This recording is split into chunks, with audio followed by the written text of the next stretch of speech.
Hi guys, and welcome again to Ethical Investing with the Urban Hippie. I want to just have a brief chat today about the philosophy, or my philosophy behind ethical investing. And it's really about balance. Everything I do and I try and achieve in my life is balance. Think, say, do. So that means that if we're spiritually, emotionally, physically and financially in harmony and have balance, we have a happy life. And that's all this is about. It's just about creating balance. You'll notice that through the episodes that everything I discuss is usually in two steps. I'm trying to reduce this down to the lowest common denominator. I'm probably like a lot of people, I don't have a degree in anything. They don't hand out degrees in this. It's just something that I've learned over 21 years of studying the markets, investing and looking at property in Australia and other places around the world. So yes, I've done quite a bit of study behind this. I'm quite passionate about it. But in the end, I try and keep the math simple. And this is a mathematical formula after all. We're looking at a number of different things. So today I just want to have and we're going to discuss more of this philosophy in other episodes, but what I want to have a look at now is the rule of 5 to 1. And we've all been to a coffee shop where they've got loyalty cards, buy 5 cups of coffee, get 1 free. Yeah, we've all seen you could go to Domino's Pizza and get 5 pizzas, get 1 free, this sort of thing. And this comes in with something that I like to think of as the difference between scarcity consciousness and prosperity consciousness. You know, the glass half full and the glass half empty sort of thing. Growing up, we would see that I'd had friends where they'd bring a pizza to the table, for instance, and they'd be said, "Hey, don't you take too big a slice. You leave some for somebody else."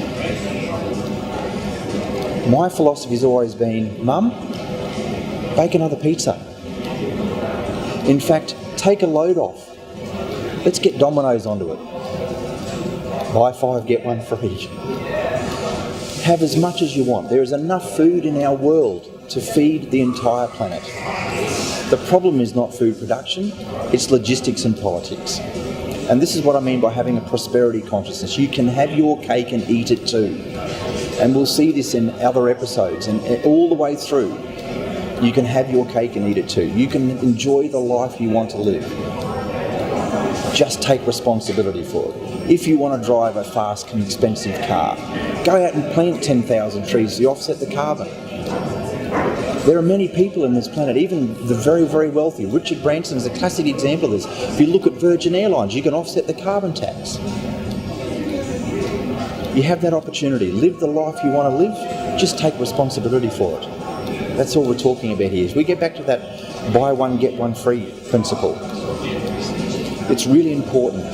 In property investing, our entire system in Australia has been geared up with banks telling us to go out and buy a home. Homes are not assets. Houses are. And I'll clarify that. We need to have a common understanding of what an asset is. We need to know what the definitions of our words that we use.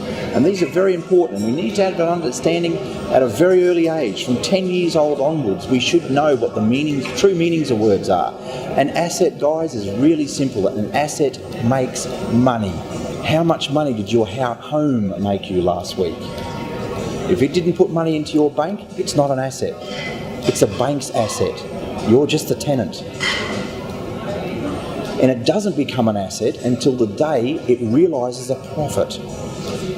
And there's only 2 ways to make a profit that I'm aware of. We either sell something or we borrow money against it. An easy example of this is you can go into cash converters or any pawn shop and take your jewellery. And if it's gold, they will give you the spot weight of gold less their commission. However, if that jewellery has an emotional attachment, has sentimental value, I nearly said semi-mental value, but sentimental value, then you can lend it. You can pock the jewellery if you like. They will lend money against it. And you can come back and get it. Now, the cool thing about, unlike gold, property you can actually rent. You can rent that out. So if we're doing the same thing in property, and let's face it guys, the only two things that have gone up in the history of mankind consistently is gold and property. Whereas property we can actually rent. We can put a tenant in it and we can earn an income from it. But your own home, we can't. It's not an asset. It's not an asset until we draw down on the equity in that home and we put it into income producing property. By the way, that's not negative gearing. So this is what I'm talking about here. It's just finding that balance. If we're using other people's money to borrow, to put into property, we need to have other people's money pay that property off or that asset off. And that's what we're discussing here today, is that's the ethical path. It's creating balance. That's all that means. Karma is just consequence. The karma for smoking cigarettes is lung cancer. The karma, if we go out there and buy a home first, is that we're going to have that debt around our neck for many, many years. And the karma for that is reducing our serviceability. So my fundamental principles of investing is we should be buying our investment property first and our home second. Houses first, homes second. And you'll notice the way my hands is 5. For every 5 investment properties you buy that are based in principles of logic and mathematics, we can buy the 6th one emotionally. You can go and get it wherever you want, because the other 5 will take care of the payments on the 6th. Buy 5 Boeing jets. You'll probably get the 6th one for free. These are principles right through.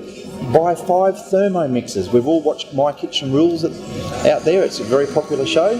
They use the Thermomix. Go onto their website. Buy 5 Thermomixes. Get one free. Go and sell 5 to your friends and you'll get yours for free. Emotionally, we want that. These principles are across the board. They're in all aspects of our life. We're just using them to create wealth. Very, very simple.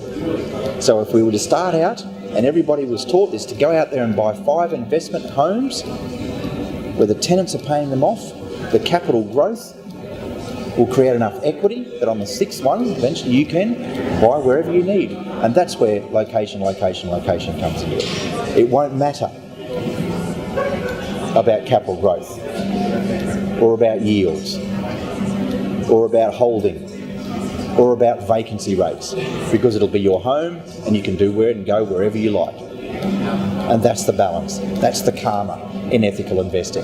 Thanks guys, and I look forward to seeing you again in another episode of Ethical Investing. Cheers.